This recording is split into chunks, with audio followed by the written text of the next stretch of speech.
Order. Questions to the Secretary of State for Transport, Michael Wheeler. Question number 1, Mr. Speaker. Secretary of State, and welcome.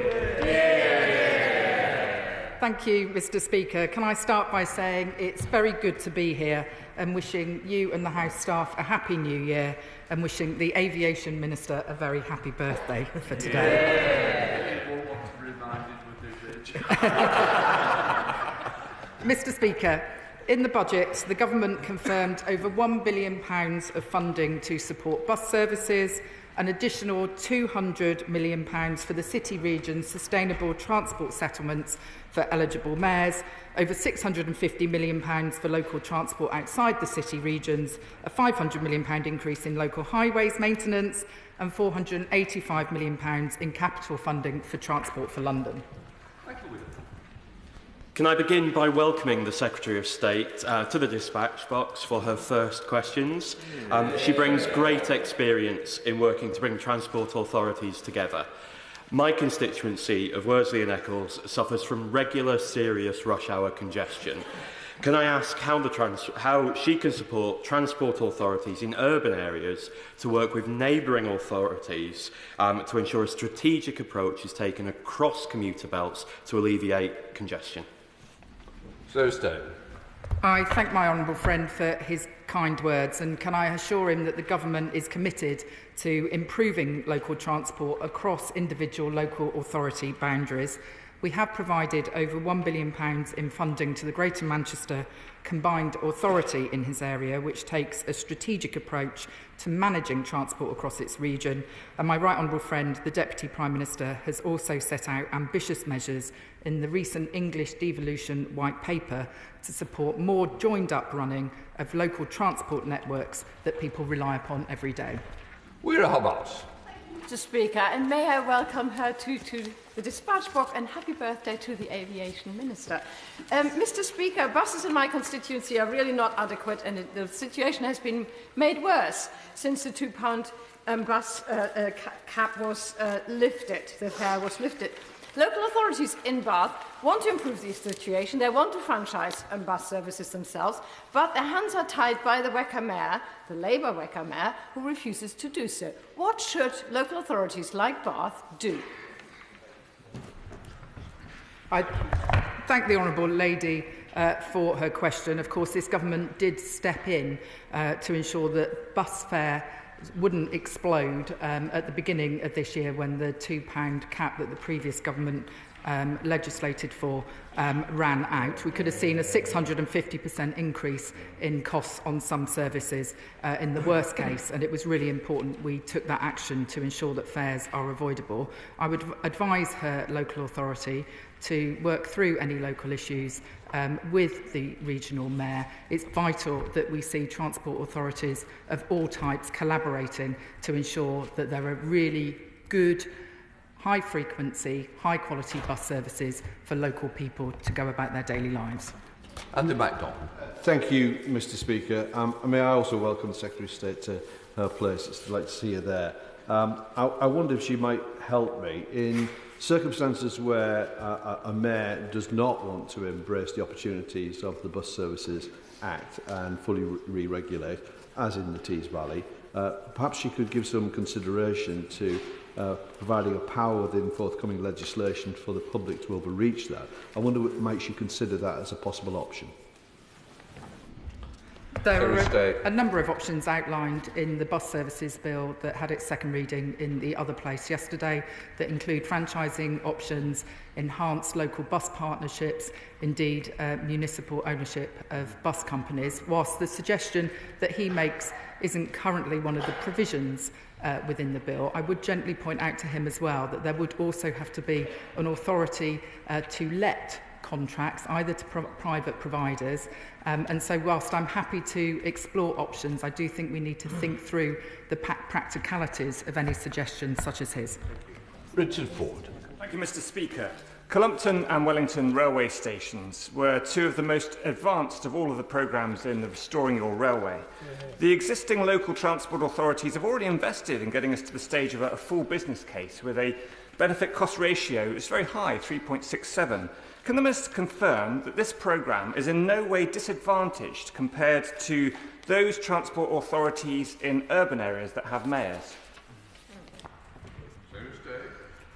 We consider the business case for rail enhancements fairly, and there wouldn't be any undue advantage given to the areas that he suggests. I was very fortunate in my first couple of weeks in this job to actually visit the opening of the Northumberland line, which provides services up to Ashington, and I know what an invaluable difference that improved connectivity on the rail network can provide, and I'd be very happy to talk to him about his individual schemes further. Graham Leadbitter.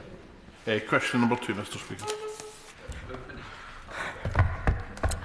The Department of Transport is working with the Department for Science, Innovation and Technology to consider options for the UK access to a navigation system of this type, which lapsed following Brexit.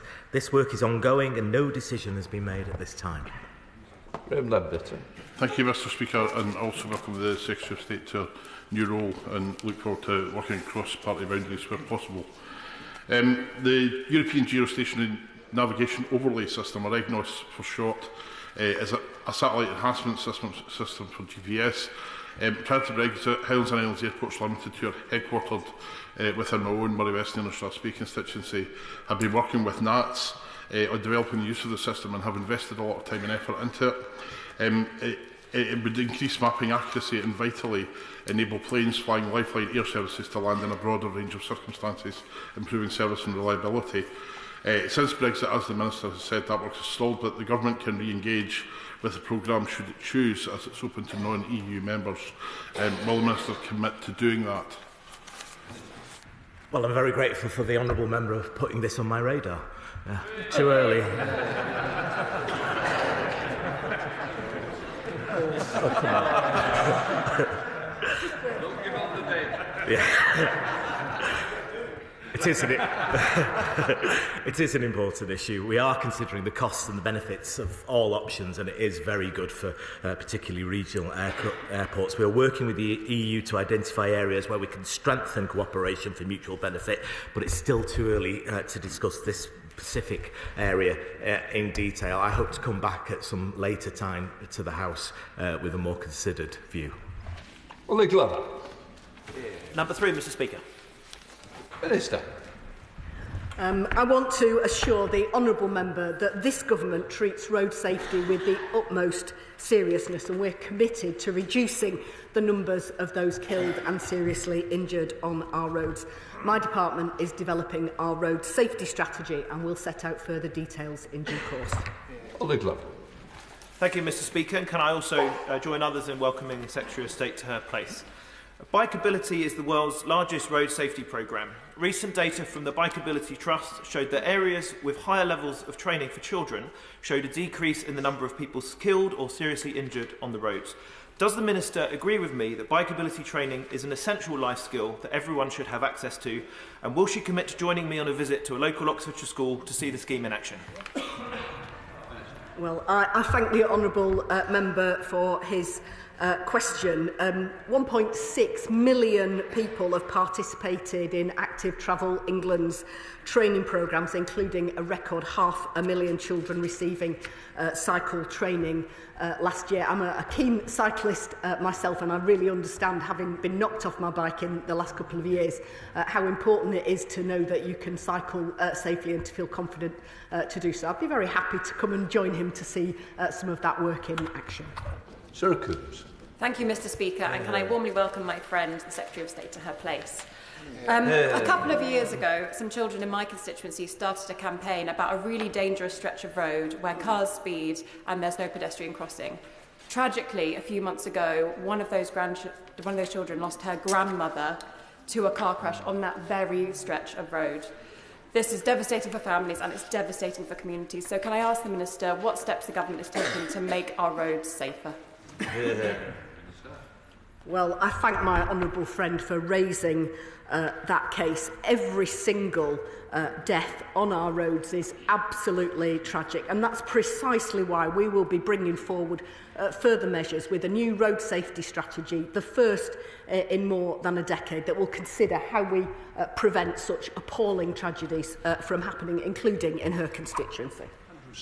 Thank you very much, Mr. Speaker. As Police Commissioner for Lancashire, I invested significant amounts of money in increasing the resources available to target drink and drug drivers, which is a key plank of being able to improve road safety. And over recent years, we know that drug drivers, in particular through the advancement of technology, are easier to target for the police now. And whilst arrest rates have improved, charging rates, which take months, whereas it takes weeks for drink drivers, are still lagging behind. DTEC International is a filed company which provides all 43 police forces with drug swipe kits, and they would like to use technology which is used in other European countries to improve the charge rates through using saliva roadside testing. Would the Minister be willing to meet with myself and DTEC International to look at how this technology could improve the speed in which we can get drug drivers banned and off our roads?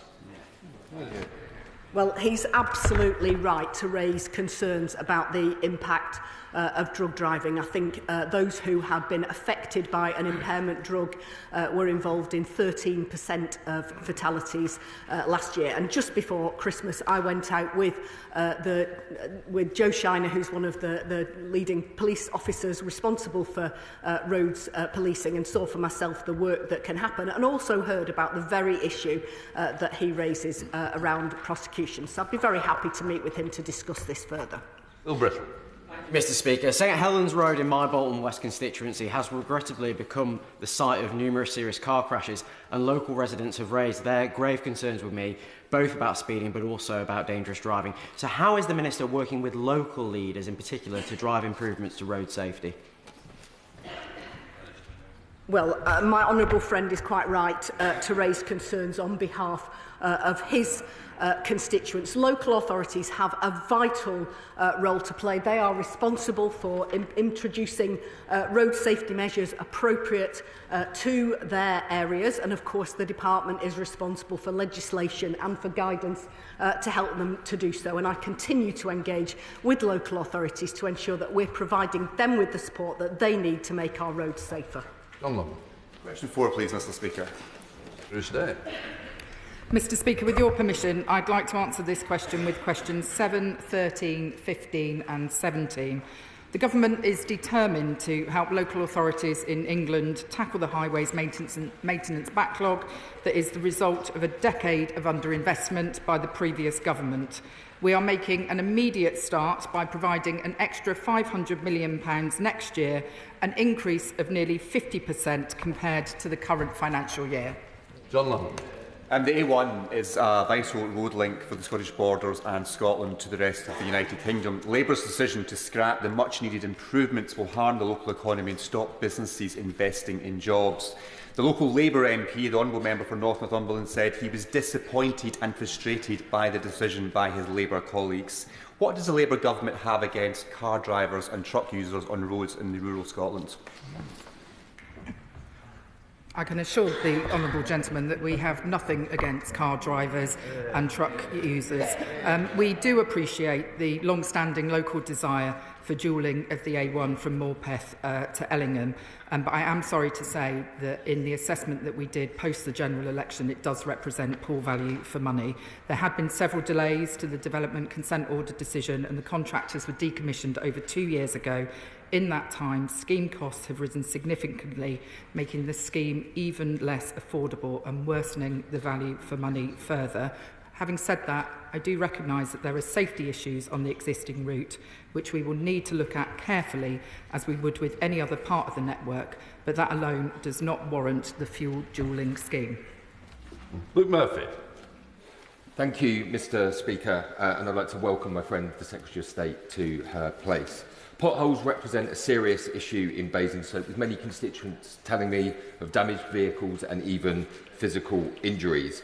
The AA based in Basingstoke highlight inconsistent standards across the country, where some potholes are left unaddressed for longer than others. And indeed, the Pothole Partnership urges UK-wide standards and permanent repairs over temporary fixes. I really welcome the government's additional investment to tackle this issue, but will the Secretary of State consider ensuring that councils adopt common standards so communities like Basingstoke no longer face dangerous, crumbling roads?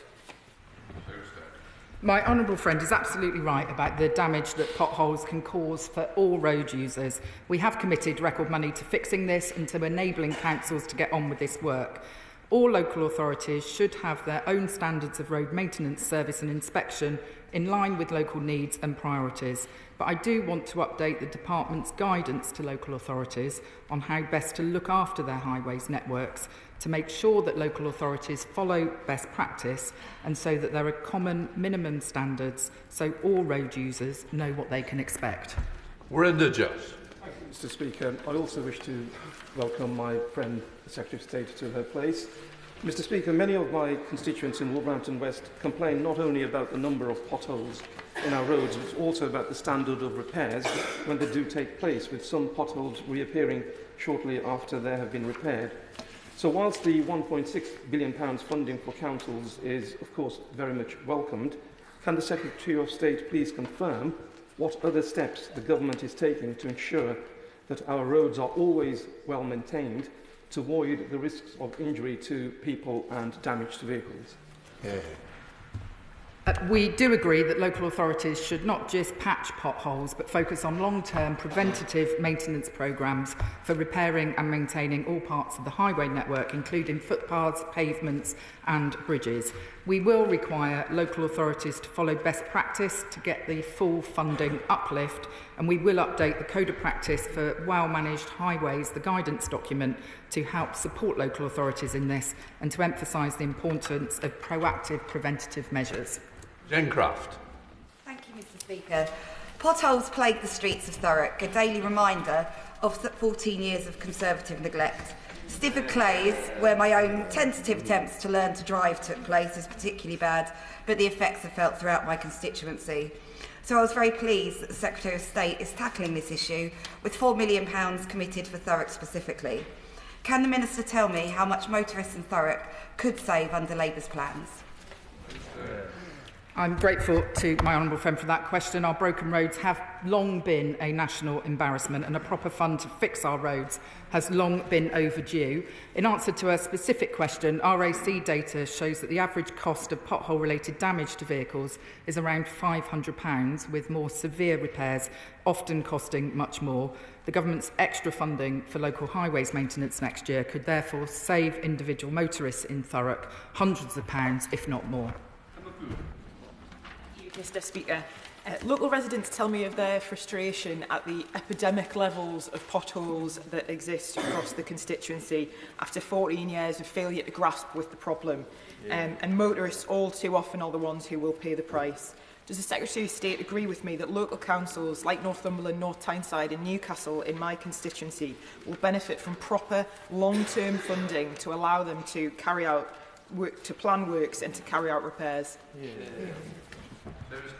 I totally agree with my honourable friend. We need to get the basics right as a country, and fixing our roads are the first step to getting our economy firing on all cylinders. We did see a decade of decline and underinvestment under the previous Conservative government. The additional £500 million that we have allocated, if it were to all be used to fill potholes, would fill another 7 million potholes every year, smashing our manifesto commitment to provide funding for an extra million. Josh Hubbard.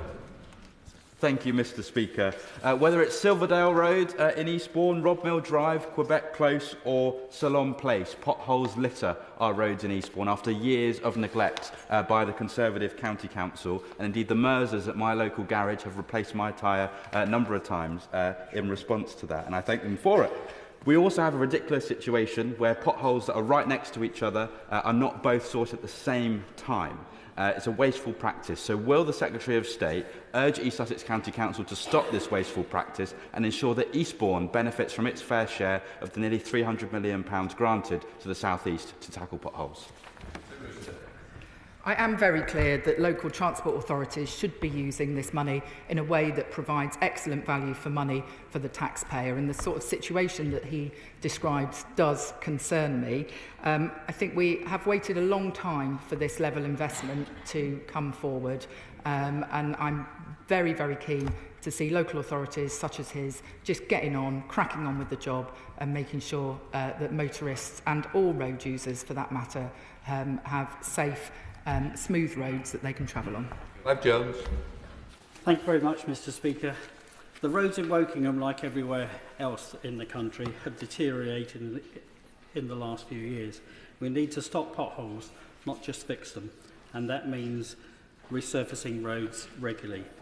The unfunded backlog of resurfacing left by the Conservatives in Wokingham is around £16 billion and getting bigger, and nationally it's £14 billion. When will the Minister's Department deliver proper funding for Wokingham's roads?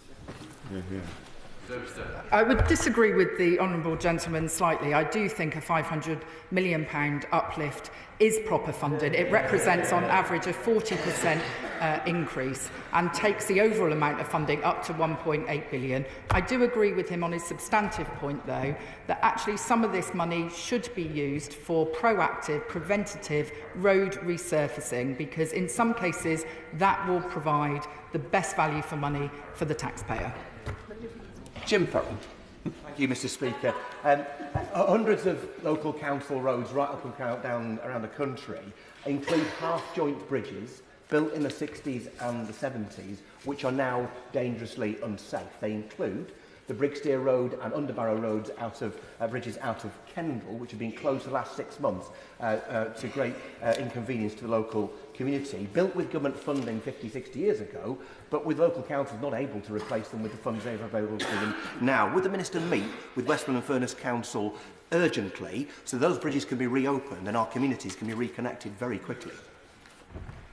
I'm grateful to the right honourable gentleman for that question, and I will ask my colleague, the Minister for the Future of Roads, to take that meeting with the Council.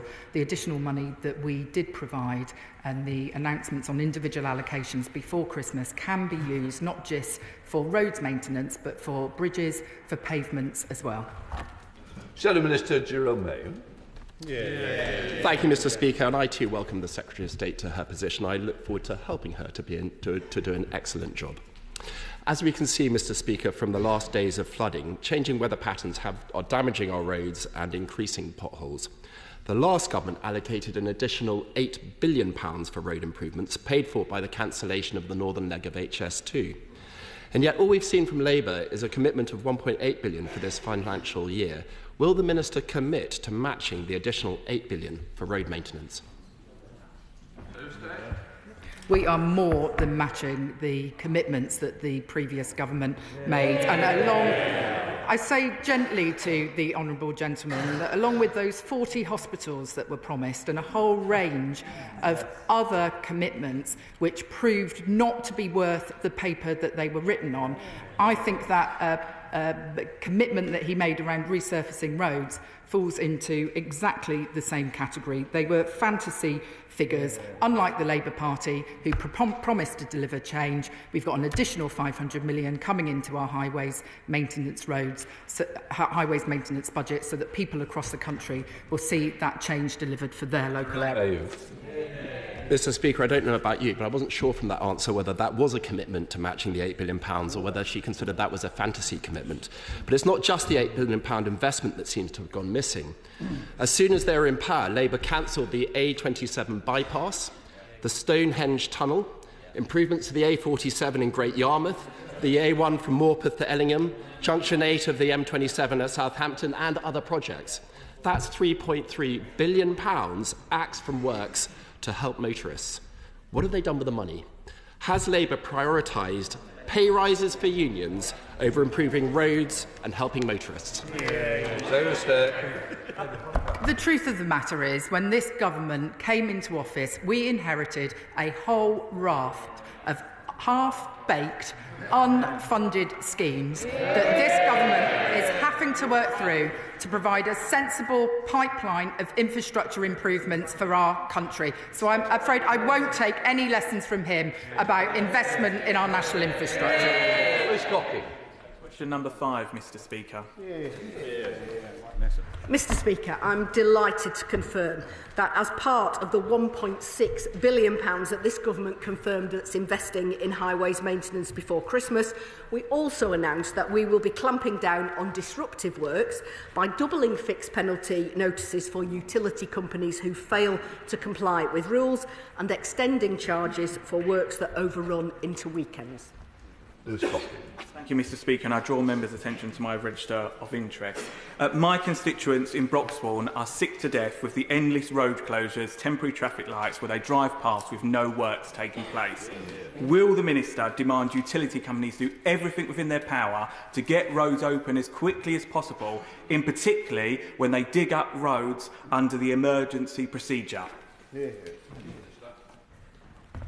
Well, absolutely. I mean, there can be reasons, legitimate reasons, why works are sometimes left unoccupied. Those are sometimes when they're waiting for materials to cure or gas to vent before works are taking place. But I absolutely take his point, particularly where utilities are using emergency procedures unnecessarily. We have examined street manager data and spoken to industry representatives and found no evidence of misuse. Nonetheless, given the number of urgent works, which are not, of course, unrelated to the appalling state of our roads left by the previous government, we will do more to see what can be done to ensure that these works are managed and communicated to road users properly.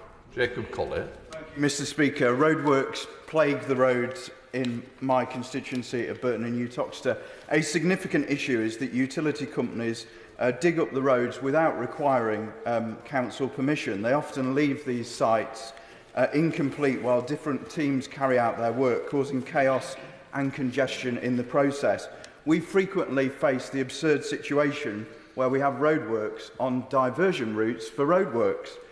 Does the Minister agree with me that we need to require utility companies to coordinate with councils to properly plan this maintenance work and complete their projects in a timely manner to avoid congestion? My honourable friend is proving a great champion for road users in his constituency. The simple answer to his question is yes. Local authorities already have a legal duty to coordinate all works on their network, and utility companies have a duty to cooperate, and we will ensure that they do so. Question number 6, Mr. Speaker. Happy New Year, Mr. Speaker. We're working with industry to deliver a transport network which puts passengers and their needs at its heart. The new Aviation Accessibility Task and Finish Group, for example, brings together industry and consumer advocates with first-hand experience to improve accessibility in air travel. The Government will also take advantage of the benefits of a unified rail network to deliver more reliable and consistent customer experience for everyone with accessibility needs. And our buses bill will make bus travel more accessible and inclusive, including by extending the requirements for relevant bus staff to undertake disability training. Sarah Owen. Thank the Minister for the response. Leadbitter Station in Luton was one of a number granted access for all funding by the previous government for long overdue lifts. However, Network Rail now say this money was never allocated, that it only qualifies for a business case despite a feasibility study already being agreed and completed.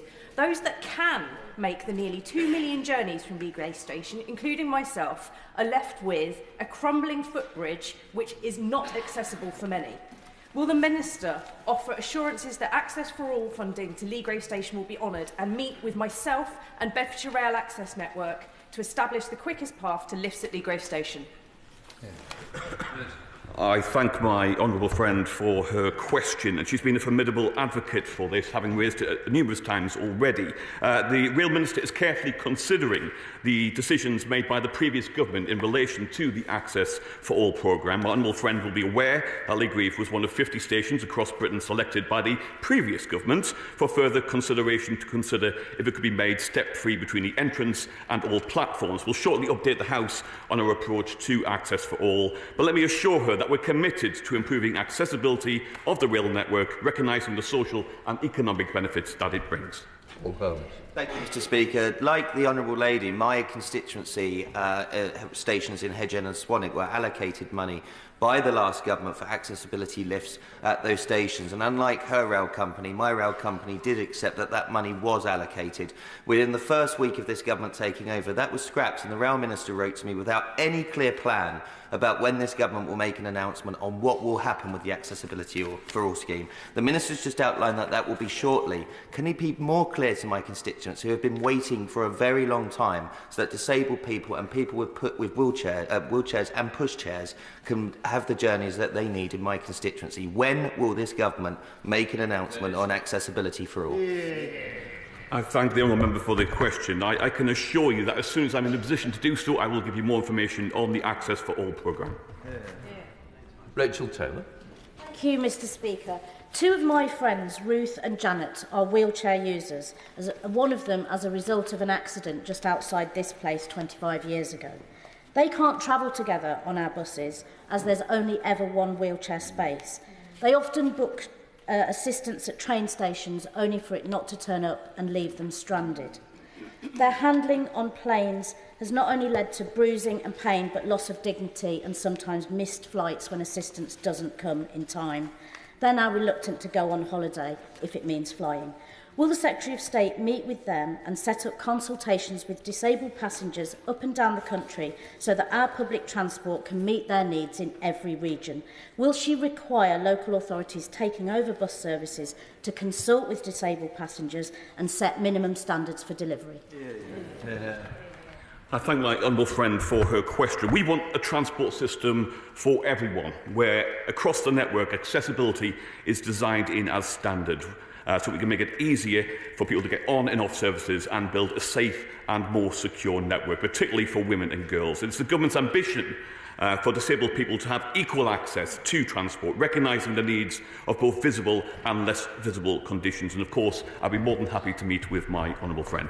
Wendy Chamberlain. Thank you, Mr. Speaker. Lookers train station in my constituency serves St Andrews and is well used by residents, students and tourists, but its wheelchair access is completely unacceptable. It feels that we fall between the gaps of the Scottish Government and the UK Government in terms of access for all. Can the Minister confirm whether this review of access for all is looking at ensuring that those in the devolved nations do not miss out?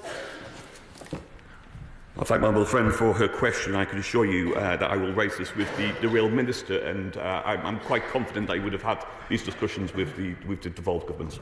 Gregor Poynton. Question number 8, Mr. Speaker. The SAF mandate is one of the first pioneering policies of its kind, coming into force on the 1st of January 2025 to build a domestic demand for SAF. We are also growing UK's supply through the Advanced Fuels Fund, and we are committed to introducing a revenue certainty mechanism in the King's Speech to encourage investment in UK SAF production. Gregor Poynton. I thank the Minister for his response. This UK government is indeed working at rapid pace to position the UK as a global leader in the rapidly growing SAF industry, which is vital to decarbonising our aviation and aviation industries, plus growing our economy. Will he commit in the forthcoming Sustainable Aviation Fuel Bill to bringing forward the timeline for the revenue certainty mechanism to the end of this year or perhaps the early 2026? Accelerating this measure, which has wide support, will give investors the confidence they need to back the 10 potential SAF facilities across the UK, including in Grangemouth, near my constituency. Minister. Well, I thank the Honourable Champion, who has been a huge campaigner for Grangemouth in his constituency. We commit that we will bring forward the revenue certainty mechanism. We already have legislated for the SAF mandate, which came into force on the 1st of January this year for a 2% fuel mix. So we will look forward to that legislation coming before the House when parliamentary time allows. Jim Shannon. Mr. Speaker, can I thank the Minister very much for his answer?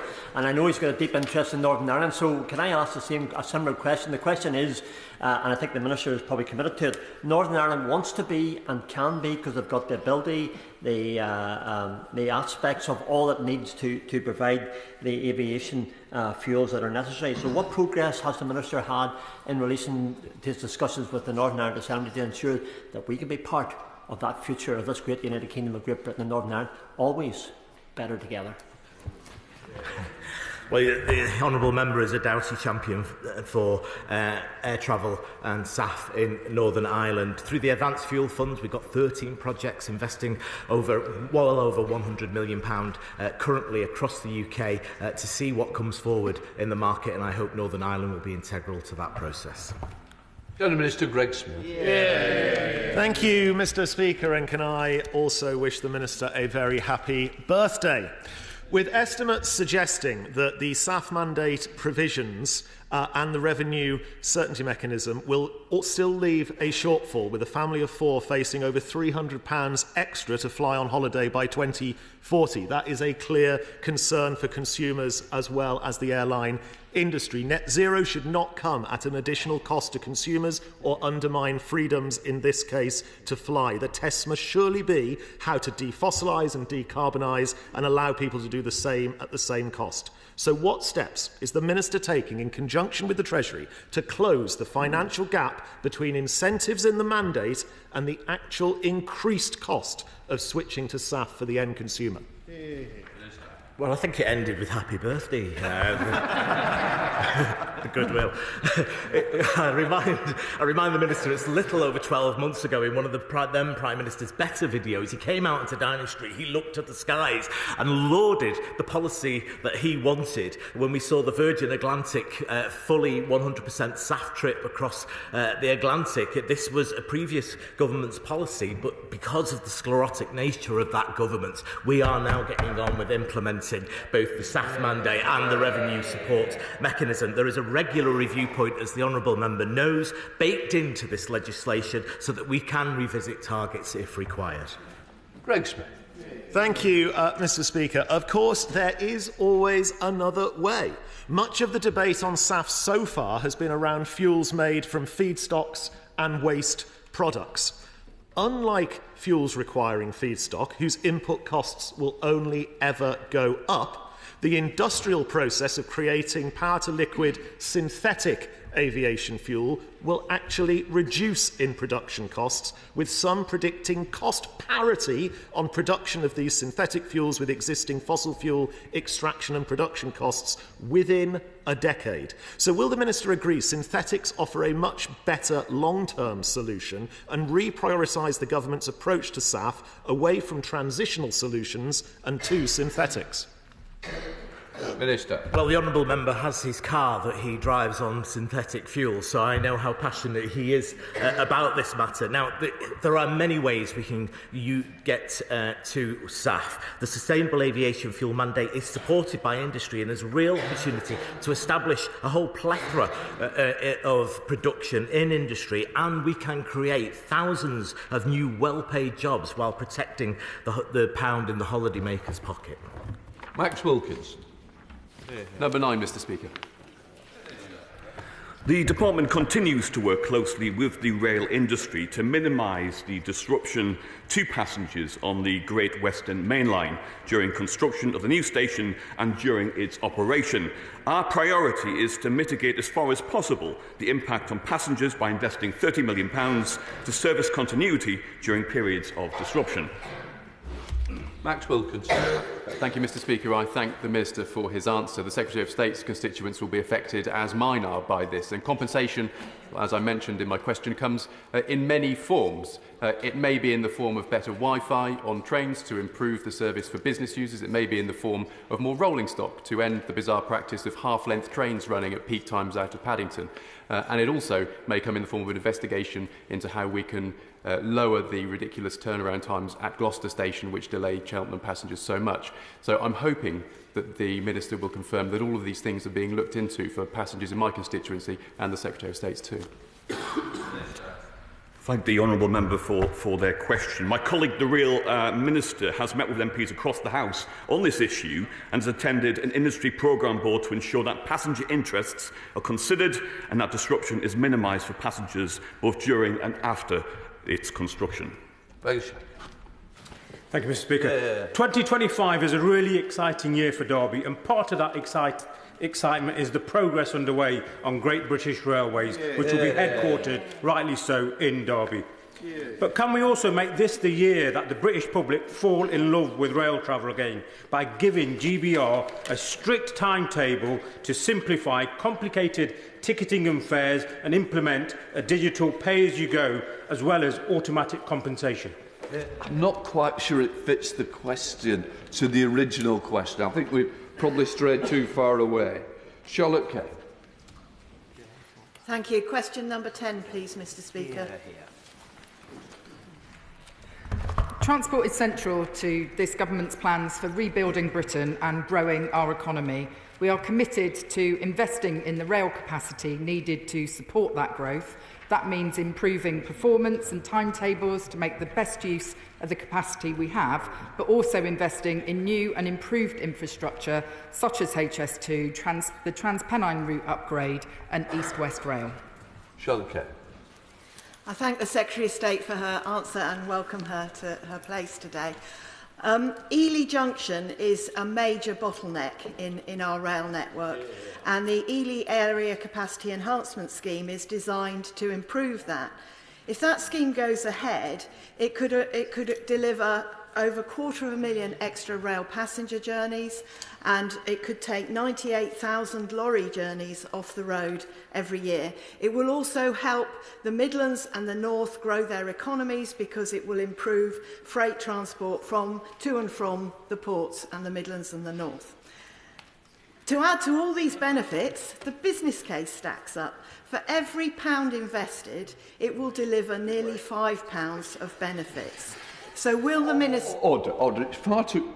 One of us is going to sit down. It's not going to be me.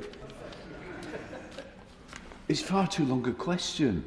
I think we need the German debate on it. I think the Minister can take a grasp of the Secretary of State. I know... I understand how passionately the Honourable Lady feels about this scheme, and I know that the local Transport Minister responded to a written parliamentary question from her at the end of November on this. I do believe that projects like this one in areas like hers have the potential to contribute to the government's plans to deliver economic growth. She will know that we've got the spending review coming up, and so a decision on this scheme and any potential timetable will be subject to the outcome of that review. Chair of the Select Committee, Ruth Cadbury. Thank you, Mr. Speaker, and I also welcome the Secretary of State to her place, and I look forward to working with her. The original vision for HS2 was to link London with the Midlands and the North, and also to address the growing capacity challenge on the West Coast Main Line with a whole new rail line. The last government panicked and mothballed much of the project over cost overruns on Phase 1, thus incurring yet further costs. And I welcome the Secretary of State's commitment to get a grip on the Phase 1 cost overruns. But what I want to know is, does the government plan to deliver a rail solution linking Phase 1 north of Birmingham to the rest of the country, and thus delivering the government's vision to drive growth for the whole country? May I congratulate my honourable friend on her election as chair of the Transport Select Committee. She will be formidable, and I look forward to working with her. I'm pleased that she raises the question of the mess that we inherited from the Conservative government on HS2 and rail connectivity in the north. When we entered government in July, we did find that ragtag collection of half-baked, unfunded spending commitments for rail schemes up and down the country. The previous government drew up their Network North plans on the back of a napkin, and as part of the spending review, we have started the hard work of identifying a realistic pipeline of schemes that is affordable and will deliver better connectivity in partnership with local leaders. Democrat spokesperson Paul Collar. Thank you, Mr. Speaker. And may I welcome the Secretary of State to her new position. My party knows her well from her hard work on London's transport network, and we look forward to continuing the constructive relationship we had with her then and with her predecessor in this House. May I also take this opportunity to express my sadness at the passing of my Liberal Democrat transport colleague, noble Baroness Jenny Randerson. Jenny was a force of nature, intelligent, kind, hard-working and principled, with mischievous wit and love of life. I learned a huge amount from her in the few months we worked together, and will miss her deeply. Improving transport links to Wales was an issue close to Baroness Randerson's heart, and one she regularly pressed in the other House. So can I ask the Secretary of State, will she review the Tories' decision to class HS2 as an England and Wales project, thus depriving Wales of billions of pounds in Barnet formula funding, and whether she will commit to a high-speed rail link from Birmingham to Crewe to ensure Mid and North Wales can at least share in the benefits of HS2? Can I extend my condolences on this side of the House to the family of Baroness Grandison? I know she was a deeply loved and highly respected colleague to many. In respect of his substantive question, I have already met with the Minister for Transport, Ken Skates, in the Welsh administration, and I'm working very closely with my colleague, the Secretary of State for Wales, to ensure that we bring public transport improvements to Wales, which I hope will be a lasting legacy to Baroness Grandison. Tom Hayes. Thank you, Mr. Speaker. Question number 11. The South Western Railway has been working closely with Network Rail and the local authority to provide a viable scheme that will result in the installation of new lifts at the station. To establish the likely costs of the scheme and assess affordability, detailed design works are currently underway and are expected to be finalised in 2025. Tom Hayes. I thank the Minister for that very helpful answer, and the people of Folkestone are certainly very keen for their lift, which they've been waiting a long time for. Back in the 1980s and 1990s, train services between Bournemouth and London Waterloo ran at a historical fastest time of 90 minutes.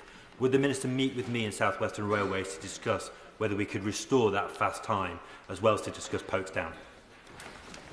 Minister.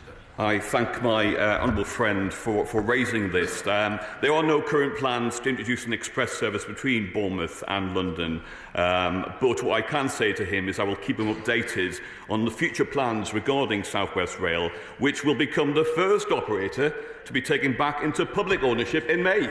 Yeah. Vicky Slade. Yes, indeed. The residents of Wareham, just along the way from Bournemouth, have been waiting more than 20 years for electronic gates. Sorry, Mr. Speaker, am I... It's a very niche question. It is a very niche question, and it's the next railway line along from Bournemouth. So, well, in which case it doesn't count. Let us go to Topital. Thank you for that clarification. Right, let us start now with Topital's benefits checking. Speaker. Mr. Speaker, transport is at the heart of this government's plan for change. Since I joined the department over a month ago, we've introduced the Bus Services Bill, giving transport authorities across the country the tools to take back control of local services. We're bringing clarity and confidence to our automotive industry with a consultation on how we restore the 2030 phase-out date for new petrol and diesel cars, and we've confirmed the first 3 train operators that will be brought under public control later this year. We've delivered record funding to protect vital bus routes and keep fares capped. We smashed our manifesto target with £1.6 billion investment to repair 7 million more potholes on Britain's broken roads. I am determined that our transport system delivers reliable, accessible journeys for all, enables the construction of millions of new homes, supports the jobs and industries of the future, and enables rising living standards for everyone in every part of Britain. For the best. On those new bus routes, within the last hour, Stagecoach East have issued a statement about the delayed new Tiger bus routes, citing the decision by the Combined Authority of Cambridge and Peterborough to pre-tender the routes, inconsistencies in the award letter, concerns over the legality of the operation and the increased costs due to the government's national insurance increase as reasons why they'll be delayed until at least May. Does the Secretary of State share my concern that bus services in Cambridge and Peterborough are not being managed effectively by the Labour Mayor? I'd be very happy to speak with the honourable gentleman further about his concerns about local bus services. I know how critical bus services are for young people wanting to get to school, people wanting to get to work, older people wanting to access vital lifeline services, and I'd be very happy to meet with him to talk in more detail about his local concerns. Michelle Scott. In Barrow-in-Furness, we often joke that we live at the end of the longest cul-de-sac in the UK. The A590 and A595 are literally lifelines for people in my constituency. Our future growth, the nuclear deterrent and the emergency services depend on them working well, but we're often cut off. Will the Minister therefore confirm the Government's commitment to invest in the improved reliability of these critical pieces of infrastructure? Minister. Well, my honourable friend is absolutely right to highlight the importance of these roads to her constituents, and I'm working closely with National Highways and holding them to account for those parts of the road, and indeed working with local authorities to ensure that roads are reliable, well maintained and available. Secretary of State Gareth Beckford. Mr. Speaker, I've known the Right Honourable Lady for the thick end of 2 decades, I was appalled to discover this morning. And we've had various exchanges in various other fora, but this is our first exchange across the dispatch box in this House, so I'd like to warmly congratulate her on her appointment and welcome her to her place. Mr. Speaker, the government promised to deliver more reliable rail services, but over Christmas, what did we see? Chaos, cancellation and delays. The train drivers, having accepted the government's no-strings pay deal, chose to turn down overtime shifts, leaving passengers stranded and left in the cold. The government's no-strings agreement was supposed to bring stability to the railways, but it did the exact opposite, causing major disruption. So will the Secretary of State admit that the pay deal that they thought would improve reliability, in fact, only made services worse? I'm grateful to the honourable gentleman for his kind words. I remember those days on the London Council's Transport and Environment Committee. I hope he doesn't mind me saying that both him and I have a little bit more grey hair since those days. Not necessarily helped by this new job. On the substance, I have to vehemently disagree with him. The reality is that this government acted when the previous one refused to put an end to the industrial action that was blighting our railways. We had a 2-year national rail strike that ground down everyone who travels or works on the railways with a cost of £850 million in lost revenue. He might take a lesson from the former Conservative Rail Minister, the member for Bexhill and Battle, who did take to social media, Mr. Speaker, and apologise for... Says the Secretary of State gently. I wanted to welcome her today, but I've got to get through a lot of members who are top of them. We're short and punchy. Gareth Baker. Mr. Speaker, I note the Secretary of State's answer, but in the real world, we know that their union paymasters will keep pushing for more. And Labour's plans to scrap the minimum service levels will give the unions more power to hold the railways hostage. So does the Secretary of State accept that the Christmas chaos won't be a one-off and will in fact be the start of ongoing decline in reliability? We've had decades of chaos on the railways and railways that simply didn't work for people. What's needed is a fundamental reset with the trade unions to deliver improvements for passenger services. Morris. Thank you very much, Mr. Speaker. From the 7th of November to the 7th of December, Northern Rail cancelled 460 services across Tyne, Tees and Weir region. An average of 20 services a day either cancelled or short form during this period. I know. Will the Secretary of State facilitate a meeting with the Rail Minister to get an urgent action plan and address the issues of staff shortages? Sure, the Minister can answer. I will be meeting with the management of Northern alongside the Rail Minister before the end of this month. Liberal Democrat spokesman. Thank you, Mr. Speaker. Last week, the government ramped up bus fares by 50%. The previous government commissioned a full impact assessment, which was completed last year, on the impact of abolishing the £2 bus fare cap. In November, the Minister promised this House that he would release the report, but still nothing's appeared. So, Mr. Speaker, can I ask the Secretary of State, what is her Minister hiding and when will it be released? Minister. I thank the honourable gentleman for his question. I can assure you that the report will be released in due course. John Slinger. Buses, could the Secretary of State set out steps her department is taking to allow local communities to take back control through their elected representatives so that NHS trusts, local authorities and private providers increase the frequency and improve the practicality of bus services to and between local hospitals? And would she agree that this will help elderly and vulnerable people and those without cars to better access the NHS, minimising stress and financial difficulties? Thank you, Mr. Speaker. We know how important local bus services are to communities. Our reforms to the bus sector, combined with £1 billion of investment, will ensure that local leaders have the tools that they need to ensure bus services truly reflect the needs of passengers. Stuart Reynolds. Over the past few weeks, I've seen first-hand WhatsApp groups where businesses have used bots to buy up driving tests and sell them at £250 each or more. That's even after the government's changes that came into force on Monday this week. So what further steps can the Secretary of State take to stop this practice?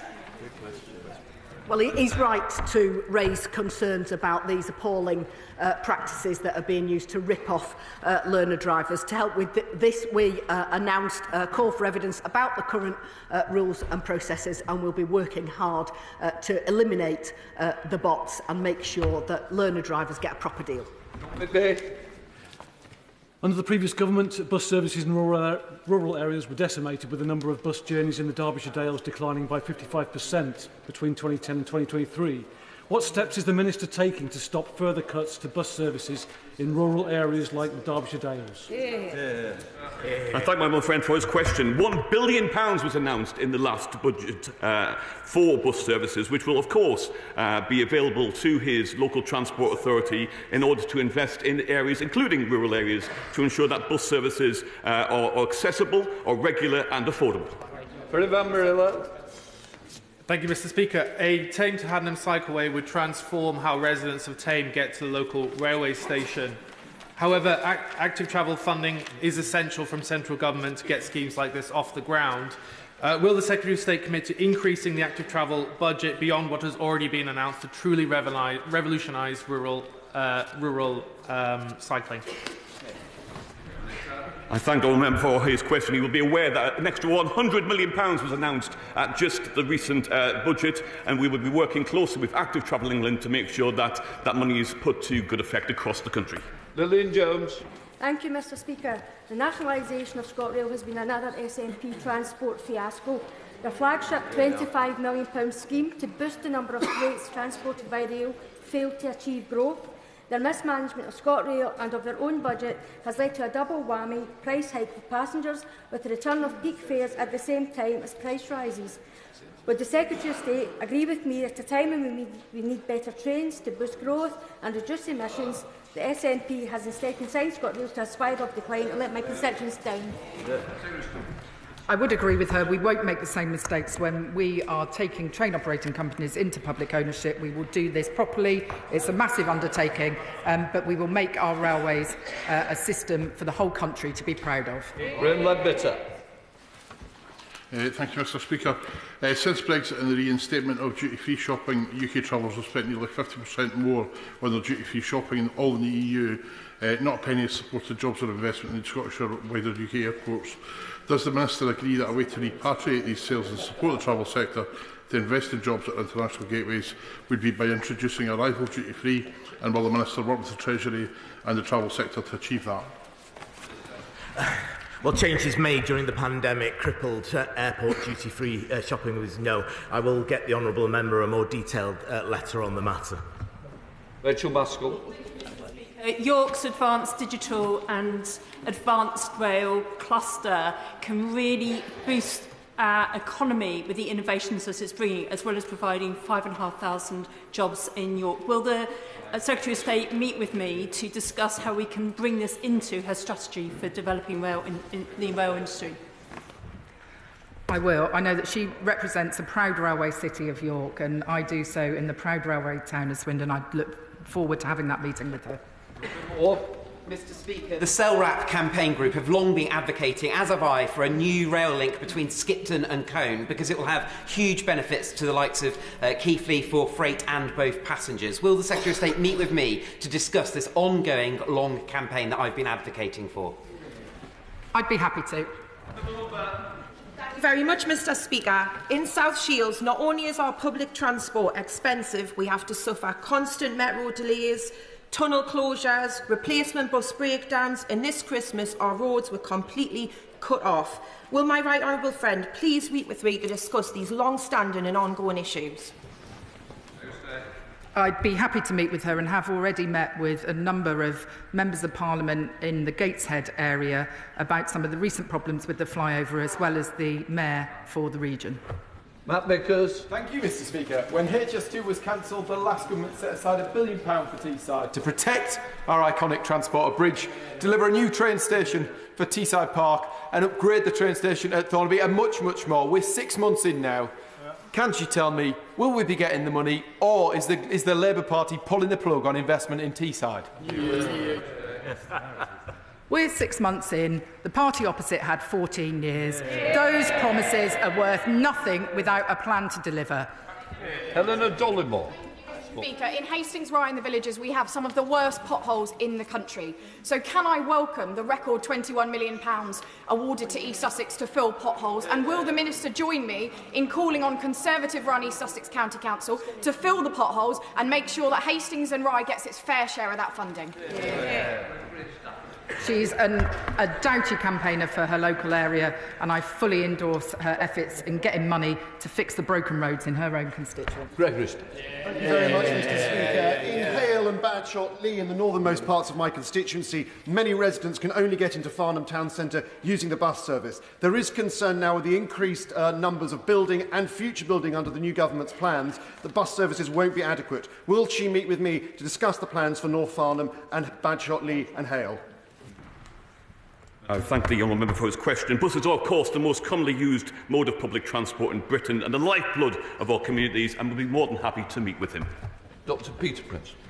Thank you, Mr Speaker. Whilst welcoming rail renationalisation, what can be done to actually expedite investment in crucial rail infrastructure developments, such as the Hawley Junction in my constituency, taking traffic off the A14 and possibly facilitating direct Bury St Edmunds to London trains? Was the previous Prime Minister's promise to redeploy funds from the cancelled HS2 realistic? We spend about £2 billion a year on rail enhancement projects, and we'll be looking very carefully through the spending review at all proposals that get freight off the roads and increase the availability of passenger services. Thank you very much, Mr Speaker, and I'm delighted to see you proudly wearing the newly formed Royal Army Medical Services tie. In Solihull West and Shirley, the new year has been welcomed by increases in bus fares and reductions in services. In places like Cheswick Green, commuters are faced with the choice between either more expensive and difficult journeys or not being able to get to work, shops or college. Given the government's stated ambitions, what assessment has the Minister made in terms of the economic impact of this policy? What I can say is that the members opposite had no plans, no funding put aside to continue with the bus fare cap beyond 2024. We have secured that £151 million to ensure that buses remain affordable for many. In some areas, without that intervention, fares could have risen as much as 80%. Kevin Bonavere. Thank you, Mr Speaker. I'd like to welcome my right honourable friend to her place. In my first public meeting after my election, it was in Nebworth, and residents there were calling for newer, fast train services. We got some of those, but since then we have some poor reliability. Will my right honourable friend meet me to discuss these issues? Yes, I think I have a very busy diary coming up. I think the lad took it. Thank you, Mr Speaker. As you know, we have the anomalous situation in Speltham whereby you can get 6 London Red buses on an Oyster card, but you can't get the train out to the stations at the end of the line. So major employers like BP and Shepperton Studios are busing people up the line, sending buses up the line to bring people down who can't use an Oyster card. Now that the Secretary of State is going to own South West Rail and is brilliant with TfL, could she please get Spelthorne into the Oyster zone? We are exploring how we can extend pay-as-you-go to other stations in the South East. I must admit my mental map isn't quite as good to be able to identify every single station as yet, but we do share that ambition to make it easier for people to use the railways across the South East region. Noah Law. And grassroots campaigners in Newquay meet to oppose the privatisation of car park charge enforcement in Newquay and Cornwall more widely. Will the Secretary of State meet with myself and MHCLG colleagues to discuss a way for councils to retain more of that profit locally instead of sending it up country to often unscrupulous and usurious operators? I thank my honourable friend for raising this concern, and I'd be happy to meet with him to discuss those issues that he raises further. Vicky Slay. Thank you, Mr Speaker. The residents of Wera, just along from Bournemouth, have been trying to get electronic gates for 20 years. Network Rail's latest excuse is that it's the Office of Road and Rail, and the Office of Road and Rail says that it's Network Rail. Will the Minister please meet with me so that we can bang heads together and get this resolved once and for all? I will certainly ask the Rail Minister to take that meeting. Dr Scott Arthur. Thank you, Mr Speaker. Pavement parking is a massive issue in many of our towns and cities, particularly for people faced with sight loss and for parents trying to push buggies. All of us here benefit from the pavement parking ban in London, but given it's now over 4 years since the consultation on a pavement parking ban closed, is it now time to give towns and cities right across England the power to enforce a pavement parking ban if they so wished? My honourable friend is absolutely right to raise this problem. We will be publishing a formal response to the consultation that the previous government shamefully failed to act on, and announcing next steps for pavement parking policy in England in due course. James Wilde. Thank you very much, Mr Speaker. Upgrading Ely Junction would deliver more passenger services to Kings Lynn and my constituency, boost freight and unlock benefits of £5 for every £1 invested. So can the Transport Secretary confirm whether this is a priority bid in the Department for Transport's bid for the spending review? We're working on a whole range of schemes in respect to the spending review, and I'll provide the honourable gentleman with more information as soon as I have it. Louise Jones. Thank you very much, Mr Speaker. Last year, Derbyshire was judged to be the worst county in the country for potholes, so you would think that the County Council would welcome the record £76 million investment into our roads. Can the Secretary of State assure me that this money will make a real difference to our roads and pave the way for a better Britain? Undoubtedly. That completes questions. I'll let the front bench change up.